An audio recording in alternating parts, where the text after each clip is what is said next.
Hello mga ka-idol. So ngayon may ituturo ako sa inyong napakagandang kanta, no? So pagpasensyahan nyo na kasi ngayon lang tayo ulit nakapagturo, no? Na busy kasi tayo sa trabaho. So yun mga idol, no? Yung ituturo ko pala sa inyo is yung Kung Ika'y Akin by Chocolate Factory.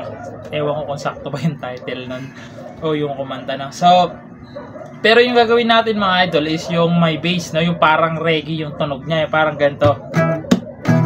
Okay? So, ituturo ko muna yung strum para mas maintindihan nyo, no? So, ganito siya. Ito yung tatawagin natin bass muna mga idol, ito. Bass, okay? Ito yung bass muna natin, no? Ganito siya. Bass, strum, top, strum. Okay? Ulitin ko. Bass, strum, top, strum. Yan yung gagamitin nating strumming doon sa kanta, no? So, yung chords nun mga idol, yung Kung Ika'y Akin is E. Ayan siya, E. Tapos, G sharp minor. Sorry mga idol. G sharp minor. F sharp minor. Ayan. Ayan yung F sharp minor. Tapos, A. Tapos, B. Pero hindi ito mga idol yung gagamitin natin, no? So yung gagamitin nating chords is dito. Kasi yung gagawin natin tugtog yung merong bass, no? Yung parang reggae siya, no? So ganito. So yung E, ganito siya, yung E. Yan, dito yung E. Yan. Dito siya 1 2 3 4 5 6 7 fret. Yan sa 7 ibar nyo yung ganyan. Tapos ipitin nyo tong ano, second, third, fourth string, ipitin nyo yung ganyan. Depende sa inyo, pwedeng ganyan, pwedeng ganitong tatlong daliri. No, nakadepende sa inyo. Yan. Yan. E. Tapos G sharp minor. Ito siya. Ganun pa rin. Normal na G sharp minor. Yan. Sunod, F sharp minor. So, yung gagamitin nating F sharp minor ay dito siya sa may, ayan. So, bilangin natin. 1, 2, 3, 4, 5, 6, 7, 8, 9. Sa 9 fret. Iipit nyo yan dyan sa 9th fret. Tapos ipitin nyo to. Second string.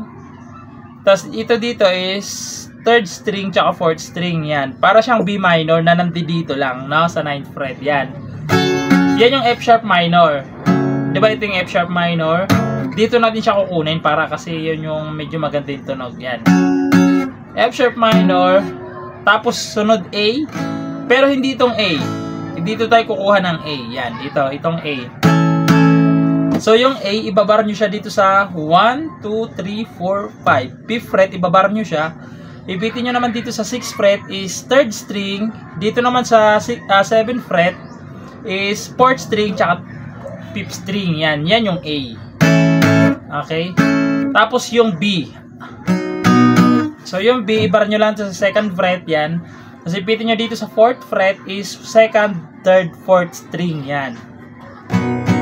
So, isa-isahin ko ulit yung chord para mas maintindihan nyo, no? So, E, G sharp minor, F sharp minor, A, tapos B. Okay? So, sasampulan ko kayo para mas maintindihan nyo, no? So, ganito siya. Hindi naman ako nagmamadali, natatakot lang ako na baka ay mahuli. Okay, so ganun siya, no? So maiksi lang yun para mas baka makapirat kasi tayo pag hinabaan natin, no? So doon naman tayo sa nais ko. So doon naman tayo sa free chorus niya, no? So ide-diretso na natin. Yung free chorus niya mga idol is C sharp minor. Yung C sharp minor, ito siya, sa 4th fret, 1, 2, 3, 4. Yan, ibabar nyo siya sa 4th fret. Tapos ito, 2nd string, 4th string, tsaka 5th string, ipitin nyo. Ay, sorry pala mga idol. 4th string, tsaka 3rd string pala. Yan, 2nd string, 4th string, tsaka 3rd string. Yan, yan yung C sharp minor. Tapos G sharp minor, iangat nyo lang to. Yung dalawa na yan, tanggal na tong gitna. Angat nyo lang yan, yan. Yan. Sunod, F sharp minor. Yan yung kanina F sharp minor. Sunod, babalik kayo ng G sharp minor. Yan. Okay? Gagawin nyo siya ng 2 beses, no? 2 beses. Pagkatapos ng 2 beses, meron na siyang B. Okay?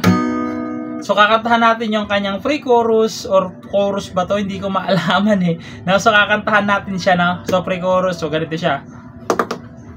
Oh, nais ko mabuksan pinto ng iyong puso para sa'yo at gagawin ang lahat para lamang ang pag-ibig mo. Ganon siya, no? Sa pangalawang ulit mga idol, dito sa G sharp minor, isang ganon lang. Tapos, ganon na siya. Dito na magtatapos sa B, no? Sana naintindihan nyo, no? Kasi parang naguguluhan din ako eh. So, ulitin ko sa pangalawang ulit ng G sharp minor. So, ganito siya. Isang strum lang. Tapos, dito na kagad. Kasi papasok na yung kanyang chorus, no? So, diretso na natin yung chorus niya. Same lang nung verse, no? Same lang. So, kakatahan na lang natin yung chorus para mas maintindihan nyo, no? So, ganito siya. Kung ika'y akin, dito ka sa aking tabi, nais kong mayakap ka bawat araw at gabi.